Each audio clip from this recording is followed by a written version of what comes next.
Hola, ¿cómo están? Soy Esteban Topanta y les doy la bienvenida a este podcast. Hoy vamos a hablar de un tema que nos atraviesa a todos, que es la justicia, pero no desde el castigo, sino desde la reparación. Vamos a analizar la justicia restaurativa como una corriente que propone algo revolucionario. En lugar de preguntarnos qué ley se rompió, o quién debe de pagar con los delitos, ¿no? Nos preguntaremos quién fue el que resultó dañado y cómo podemos reparar ese daño. Lo haremos a través de una problemática muy actual, que es la delincuencia juvenil. Veremos qué dice la teoría, la aplicaremos en casos concretos y reflexionaremos sobre si realmente funciona o es solo una idea que es bonita, pero que sería imposible. Entonces empezaríamos con qué es la justicia restaurativa, ¿no? Vemos que para entender esta corriente, primero tenemos que entender cómo funciona el sistema que ya conocemos. La justicia retributiva. Este está en el Código Penal, en el Código Penal tradicional. Consiste en un delito. El Estado te castiga, pero con cárcel. El foco está en la culpa, en el sufrimiento del infractor y en la venganza social. Es un sistema que mira al pasado y dice, ¿qué hiciste mal? La justicia restaurativa da un giro completo, no se observa como el castigo, sino como el daño causado. Pero el centro sería la víctima y la comunidad. Para la justicia retributiva es una brújula, no un mapa, es decir, nos da una dirección, no una fórmula mágica. Esta corriente se basa en tres pilares fundamentales, las cuales son el diálogo, la reparación y la reintegración. El primero, que sería el diálogo, es como el encuentro. Se busca que el infractor, la víctima y la comunidad se sienten a dialogar. No es un como carreo agresivo, sino como un espacio para que el joven delincuente escuche el impacto real y su decisión, y sobre las decisiones que tomó, ¿no? Que entiende que no solo rompió una ley, sino que lastimó a una persona o a un barrio entero. En segundo paso sería la reparación. El ofensor debe asumir su responsabilidad y comprometerse a reparar el daño, no necesariamente con dinero, sino con acciones concretas, trabajar en una comunidad, pedir disculpas públicas, hacer servicio social, etcétera, ¿no? Como tercero, perdón, tenemos la reintegración. Aquí está lo más importante. Se busca tanto la víctima como al ofensor vuelvan a ser parte activa de la comunidad. El joven infractor no es etiquetado, sino, porque se vería etiquetado como un delincuente para siempre, pero se le da la oportunidad de rehacer su vida otra vez, de igual manera con la comunidad y solucionando el problema que él mismo generó. Ahora llevaremos esta teoría a la vida real. Les voy a contar tres ejemplos que muestran diferentes caras de este debate. Los hemos llamado el caso que funciona, el caso que fracasa y el caso que divide opiniones. En el primer caso, es decir, en el que funciona, un joven que robó medicamento hace unos años en Cayambe, un adolescente de 17 años fue sorprendido robando un medicamento en una farmacia. ¿Para qué? Para su abuela enferma, pero él no tenía el dinero para comprar. La farmacia decidió que no estaba bien denunciarlo. En su lugar llegaron a un acuerdo. El joven trabajaría los fines de semana organizando el almacén durante 3 meses y recibiría charlas sobre valores. El resultado, ese joven terminó el bachillerato, consiguió un empleo formal y hoy es un ciudadano productivo en la comunidad.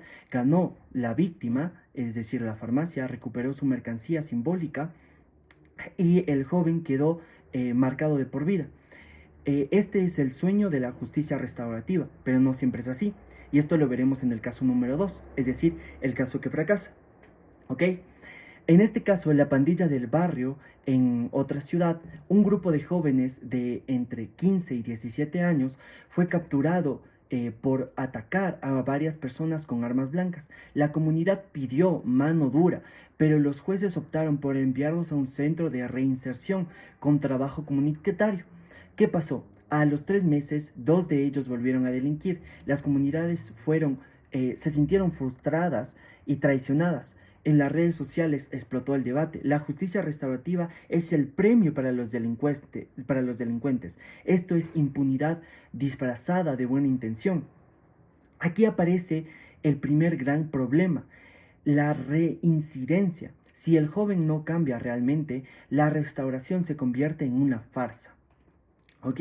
Y esto nos lleva al tercer caso, que es al que divide opiniones. En el tercer caso, el joven mató en una pelea a una adolescente de 16 años. En medio de una pelea callejera, apuñaló a otro joven que falleció. La familia de la víctima pidió justicia, pero no cárcel. Querían que el agresor trabajara en una fundación que la familia tenía en memoria de su hijo, que pidiera perdón públicamente y que estudiara para convertirse en alguien mejor. Aquí el debate se vuelve muy complejo. ¿Es proporcional que un asesino haga trabajo comunitario? ¿Dónde queda el principio de proporcionalidad que exigen las teorías retributivas? La familia de la víctima dijo que la cárcel no les devolvería a su hijo, pero muchos dijeron que era un precedente peligroso. Entonces nosotros con esto llegamos a un análisis crítico, en donde nosotros podemos ver que estos tres casos nos muestran que la justicia restaurativa no es blanca o negra, tiene fortalezas, tiene limitaciones muy claras. Entonces realizaremos un análisis crítico, un ejercicio crítico. Mi mamá es psicóloga y vamos a pedirle la opinión acerca de qué opina sobre la justicia restaurativa, ¿no? Buenos días, mi nombre es Hilda Serrano. Estoy escuchando los tres ejemplos de delincuencia juvenil y bueno, son cosas positivas y cosas negativas. Dentro de las cosas no tan positivas hablaríamos del encarcelamiento, del tenerlos encerrados en un lugar que quizá no reciben la atención, el tratamiento adecuado o para que puedan salir de ahí restaurados o con quizá con una profesión o con algo que les pueda servir cuando salgan a la sociedad.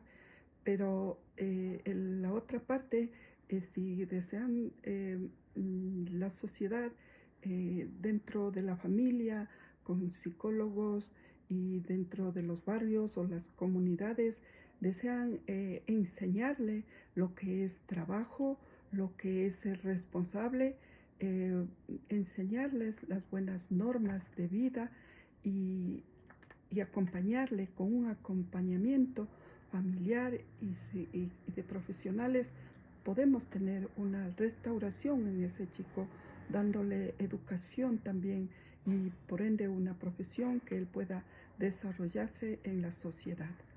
Claro. Con esto, o sea, básicamente se estaría como a favor, ¿no? De esta idea de la justicia restaurativa, ¿no? O sea, no solo una implementación de como un castigo, en este caso penal, sino de una manera de buscar la restauración y la reinserción de, en este caso, los jóvenes infractores para con la sociedad, ¿no? En primer lugar, teniendo el diálogo correcto, en segundo lugar, llegando a un acuerdo de cómo se manejaría esto, ¿no? Entonces, usted está de acuerdo, pero y en los casos de vida, por ejemplo, cuando una persona, cuando un adolescente comete un asesinato y usted aún de todas maneras sigue considerando que se aplica esta idea de la justicia restaurativa, llegando a un acuerdo, psicólogos, tal, porque desde mi punto de vista sí consideraría que es más adecuado a una persona que se la podría categorizar como peligrosa, ¿no? Que se vaya preso, ¿no? Pero Igual no olvidemos que estamos hablando de adolescentes, son chicos que están aprendiendo a vivir, están saliendo y a lo mejor no fue con intención, si fue por un juego o por reña callejera de muchachos que a veces entre ellos pelean y no es que ellos ya lo hicieron con esa intención de matarlo, sino de defenderlo, de defenderse o de algún juego, y sería de medir, ¿no? Ahí sí, eh, sí, un poco de acuerdo que tengan cárcel, pero y más no, porque la mayor parte de eso sucede en riñas callejeras entre ellos.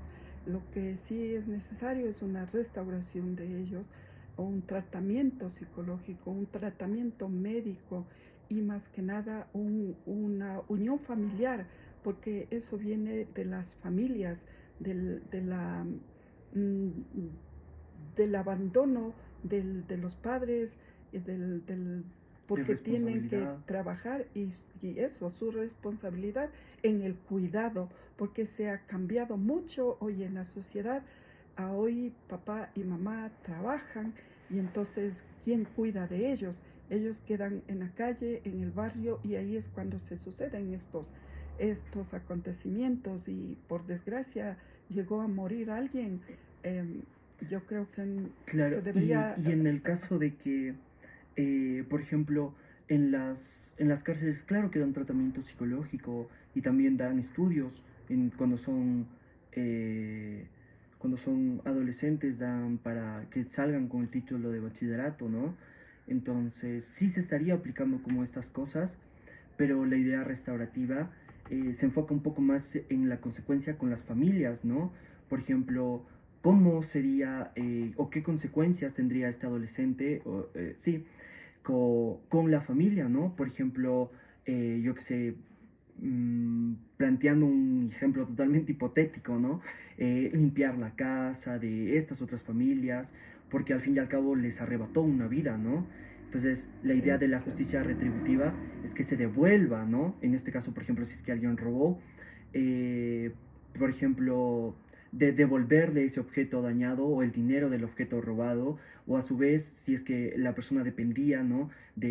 A su vida diaria dependía de este objeto o este bien para comer, el tiempo que no obtuvo este objeto, el dinero económico, regresárselo, ¿no? Entonces, claro, nosotros plantearíamos, o sea, yo plantearía una fuerte limitación de la justicia retributiva, sobre todo con respecto a la vida, porque no solo afectó a la comunidad, claro que sí se afecta a la comunidad, pero sobre todo los mayor afectados sería la familia. Entonces yo sí plantearía como un límite de la justicia retributiva, hasta dónde podría llegarse, ¿no? Esto, ¿cuál es el freno de la justicia retributiva? Porque claro, en un robo, en una pelea en donde no hubo muertes, por ejemplo, se rompe un brazo, sí se llegaría a un acuerdo de los tratamientos médicos, de hacerle los deberes, por ejemplo, en caso de que no pueda escribir o tal, ¿no? Pero sí tendría como que limitaciones desde mi punto de vista. Sí, yo Pero, considero que una vida es irreemplazable, o sea, murió y ya no, o sea, no hay la forma de reemplazar ni de recuperar esa vida, pero sí hay formas de llegar a acuerdos. Yo sé que la familia va a quedar muy dolida y la familia va a querer que le refundan en la cárcel y que muera en la cárcel, pero eso es un tipo como de venganza, ya que no llevaría a nada más que sacar un chico con venganza también por lo que le hicieron. Si fue por un juego, eso también la justicia debe ver bien las normas, estudiar bien el caso, ver el corazón que tiene el muchacho.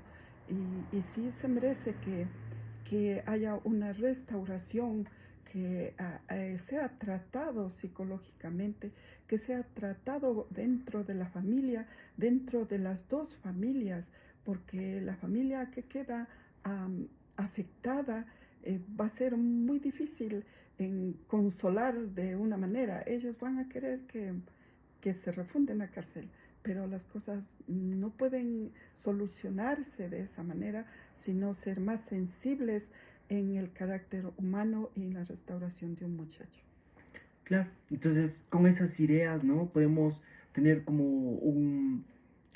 una idea más amplia, por así decirlo, de lo que es la justicia restaurativa, sus limitaciones, los pros que nos ha explicado, ¿no?